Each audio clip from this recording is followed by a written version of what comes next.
Good morning, everyone. It's Rafegal. We are playing some more Symphony of War, the Nephilim Saga. We just finished Chapter 10, To War. And so we're heading into the home base phase. So let's see what we have available, and then I will do some rearranging, and we'll see what we can do. Eastern Army's attempt at a quick victory over the West proved impossible. Battle had shifted the balance of power back into the West's favor. The casualties are already mounting. Both sides are struggling to overcome public outcry and rumblings of mutinies in their armies. Memories of the hardships of the Succession War are still fresh in people's minds. Lindley finds herself involved in the war through circumstances beyond her control. Casimir seems determined to take the throne at any cost. But how is Casimir one step ahead at every turn? Lindley is determined to confront Casimir directly to get answers and ultimately to seek justice. It seems the only way to win this war. So Lindley resolves to stay the course and lead her forces against the Eastern armies. It seems that the whims of war leave her with little choice. Okay. So, we're going to be pushing back against Fort Eureka.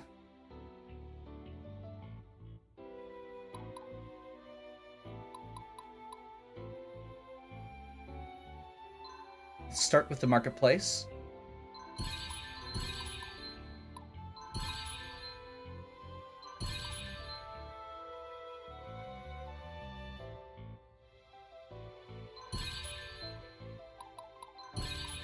That one I'm really not excited about.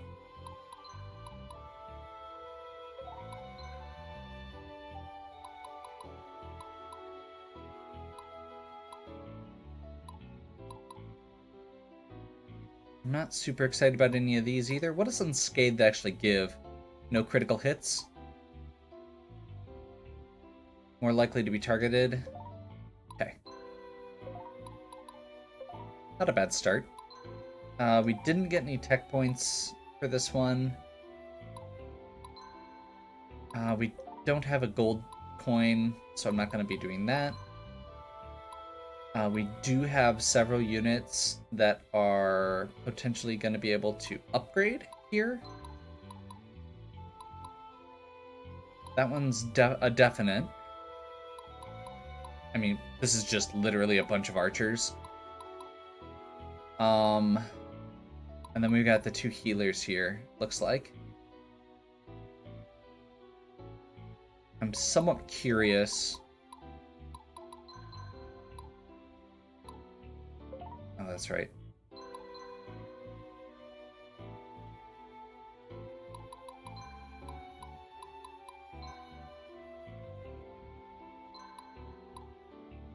Does not have the strength to become a Templar or a Valkyrie. Close to a Valkyrie.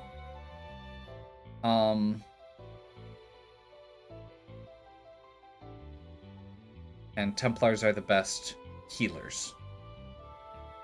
Yeah, I guess we go Templar.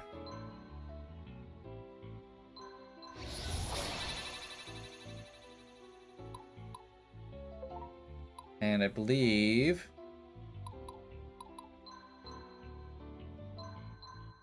same thing here.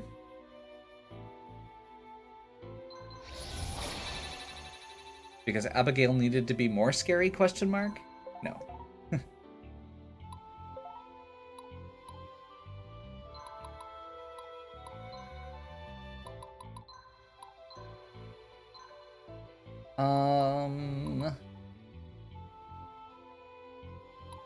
We don't have any scout type units. But I'm really just... This is working. And a lot of the scout units have been very disappointing. If I'm feeling really... like, depending on where I end up, there's a decent chance that I'm going to end up with one of these units as a bunch of samurai or raiders. But that's a ways off. And that's okay.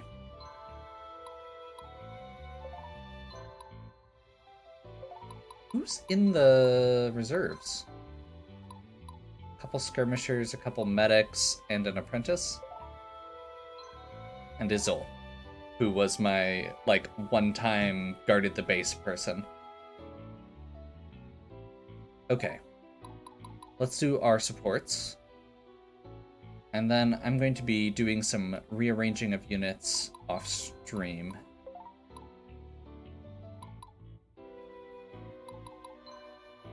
Okay, conversations. Raskusha. Join me for a moment? I will comply as the human requests.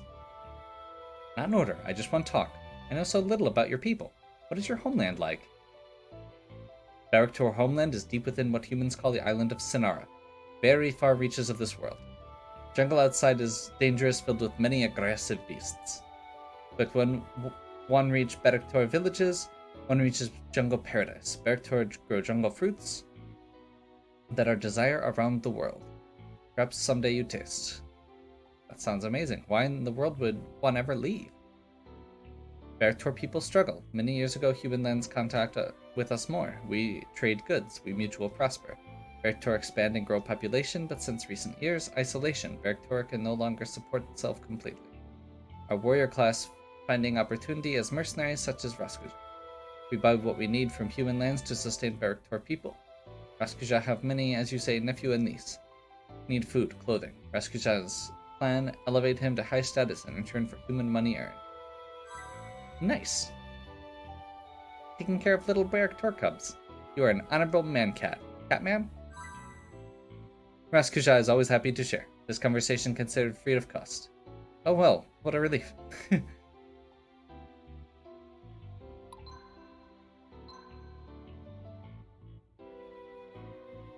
Lysander, I'm glad we finally get a chance to slow down and reflect. What do you think of the museum?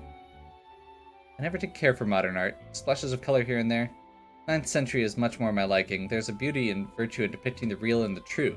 Indeed, as there is vice in distorting it. As 10th century pretenders would do well to learn. Ah, yes, I could see that. In regards to the beauty of our civilization itself, its architecture, it seems stripped away from the very same regard coldly utilitarian designs, as if those who drive culture today prefer to mock the pursuit of beauty rather than embrace it. Why do you think that is? Viridia has subjected itself to a lot more war than for most of the last millennium. Yes, that is part of it. But at least for now, I take solace in knowing that there still exist 2 connoisseurs of proper culture in the world. Was it really the Succession War? In my view, there has been a creeping, grinding cultural upheaval since the Ethereum crisis ended.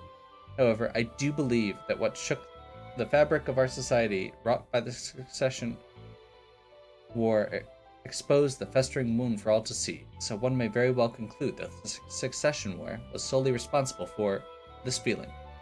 This intuitive feeling so many of us know, but are unable to properly convey. Something is not quite right. That purpose has been stripped from our lives. And how do we get it back? Just as it did not decay overnight, it will not be restored quickly. Perhaps not even in our lifetimes, but one thing we do know is that you are now the beacon of salvation for the Donari faithful. Greater purpose may have come for you, or from you, for the time being. You expect a lot from me, friend. Not you, then who? The avaricious snake Casimir? Men like him cannot inspire, not truly shape the future. Cannot do it alone. Continue to walk the path of righteousness, and you will always have me, and so many others, committed to your cause without reservation. Cool. Just a few more stars. Okay. So I have a couple specific things that I'm going to be looking at here.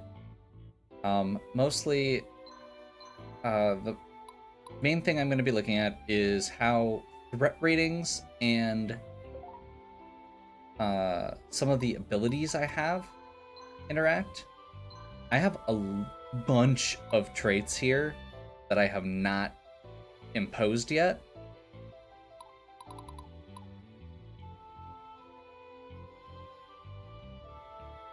If of covering the SWAT later. Imposing. Student is more likely to be targeted by enemies in battle.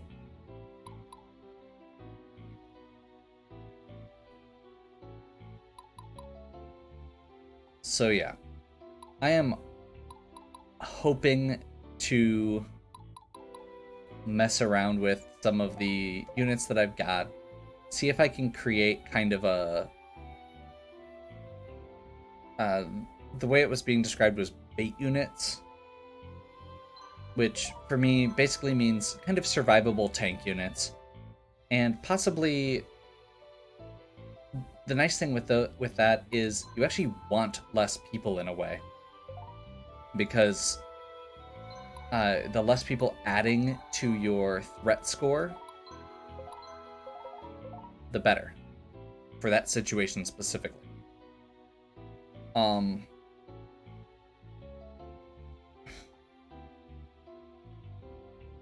Oh, that was the other thing I was going to check quick.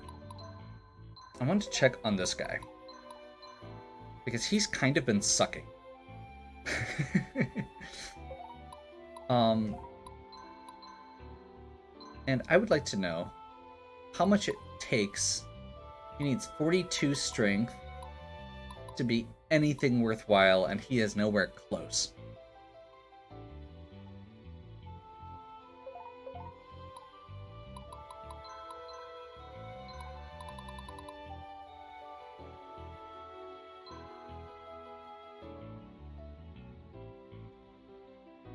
That is a pretty solid boost.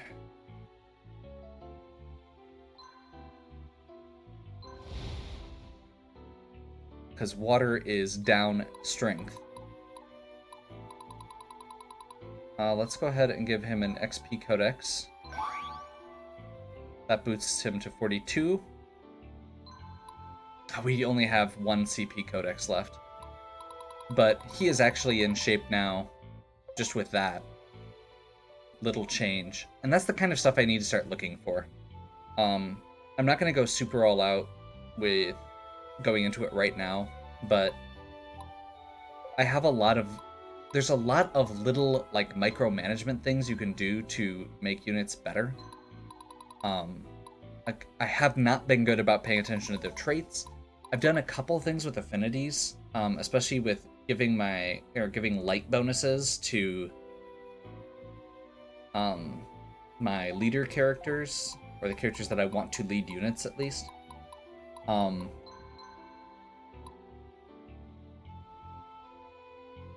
And I've messed around a bit with the artifacts, but I haven't messed around much with the... Like, I haven't been paying super close attention to some of the other affinities, like what they can do. Like, that one would be pretty solid for certain things. Lots of HP on a tanky character would be good. And there's definitely some of these, like, I really should probably be getting Treasure Hunter, because straight up,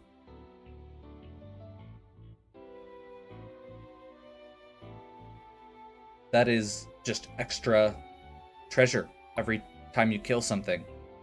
So one of the more aggressive units should probably have that.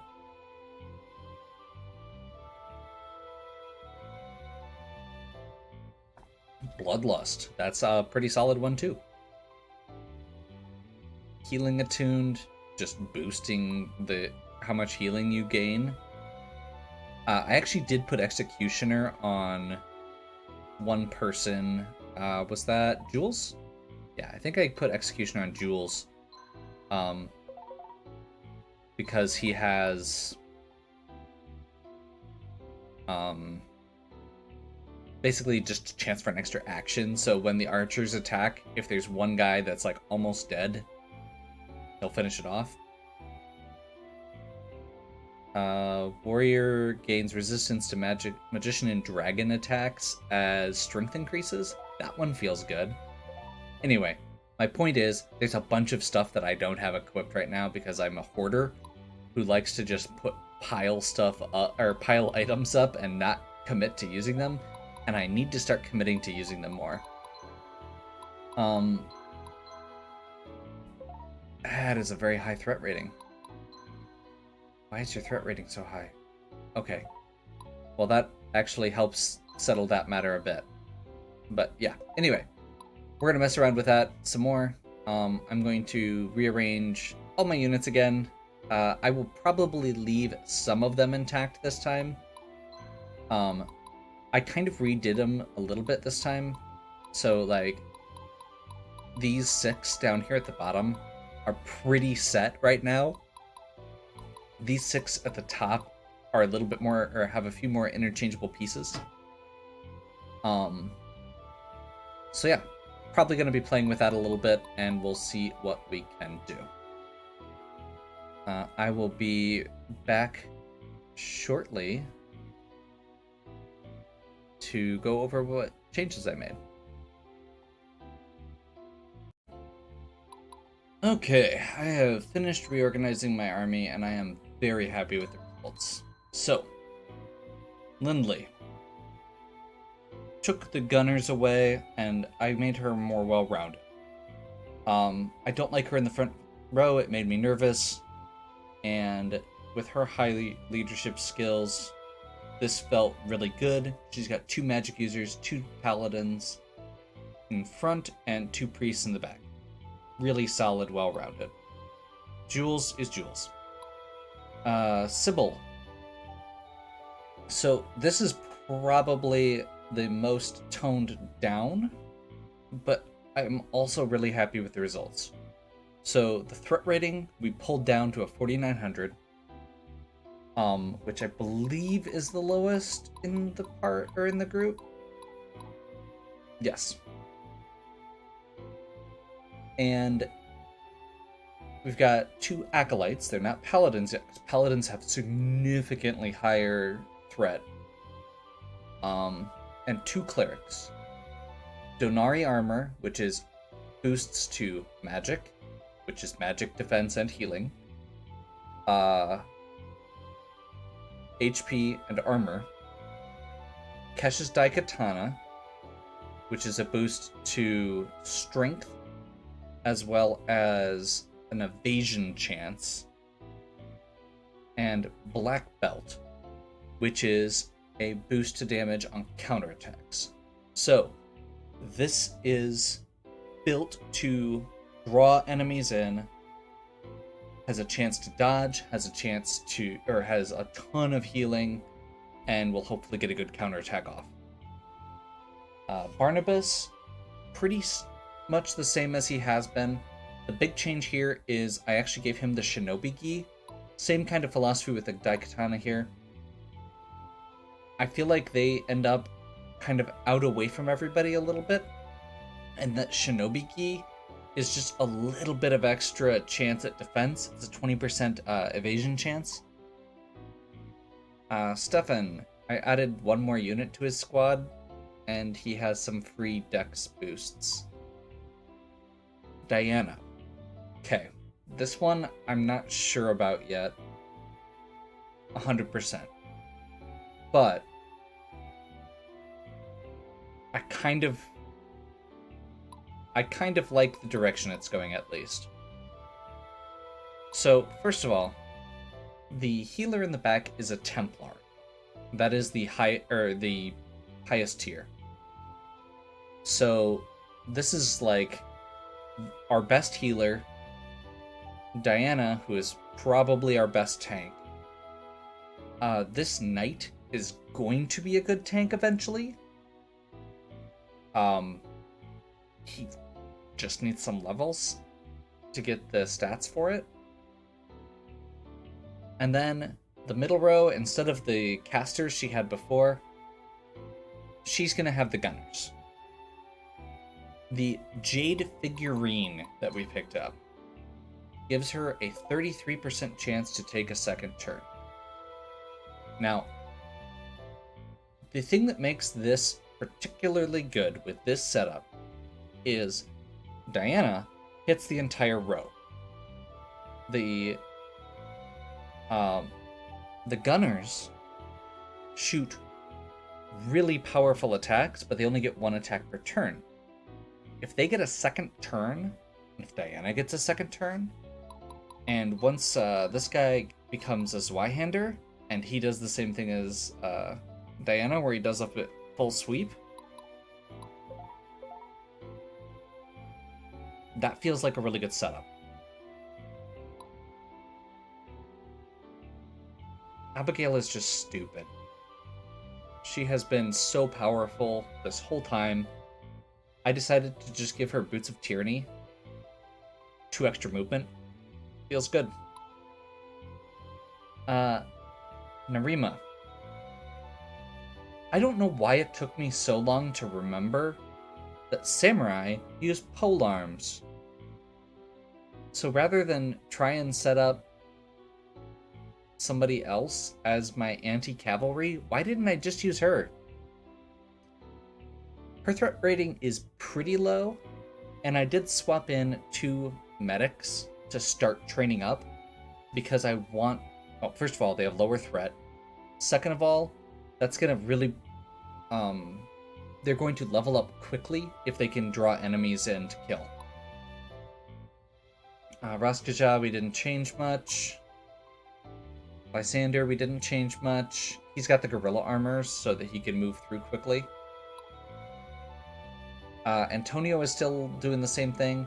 I have the exact same setup for both Antonio and Narima in terms of artifacts. Sayonari Warpike, 0-point blade for hit points, and steel arming sword to balance out the negative attack from the 0-point blade. So they get damage boosts, stacking damage boosts against cavalry, and extra hit points. That's all we need. General Bizan is just going to be shooting things with a bow. And that brings us all the way around. Overall, so if you look at the actual threats, since that was one of my main things I wanted to go over with this, so there's several characters with over 10,000. And they are the powerhouses. Abigail, Diana, and Lindley. The archers and the light units are the other ones that are pretty low. 7,200. Barnabas, I was really surprised, is only at 76.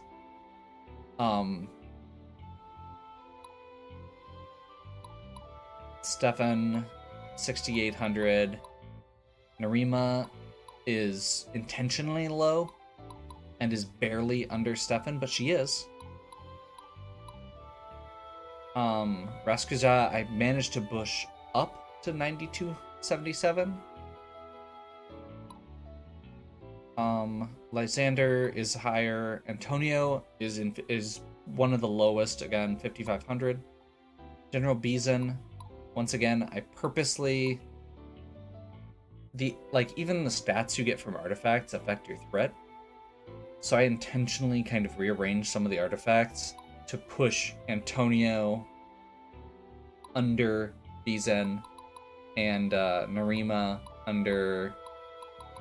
who was that? Stefan.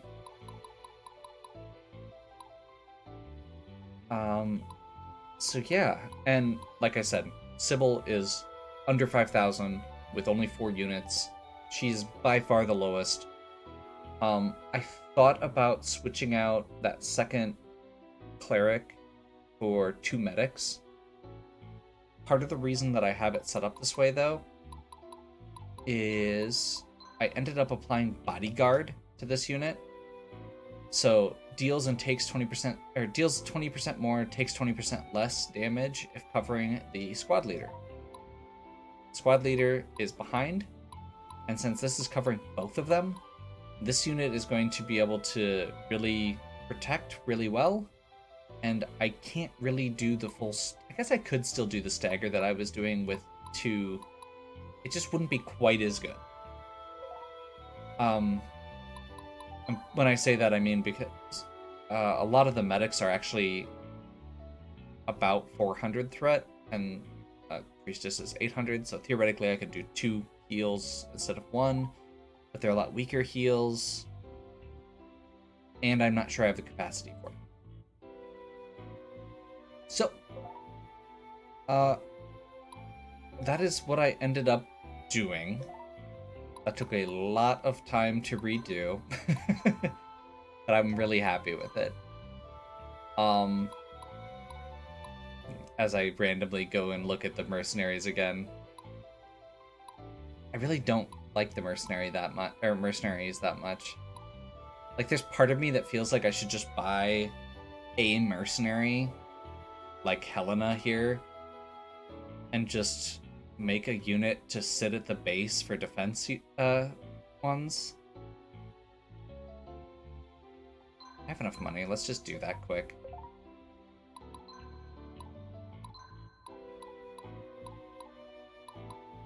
Isolde is only level 8, so we're basically got a new Isolde.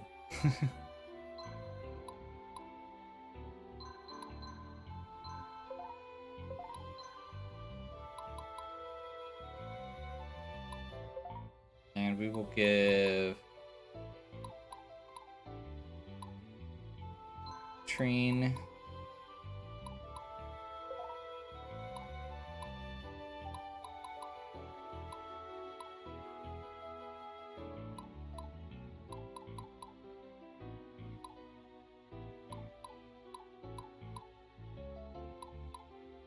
Dennis.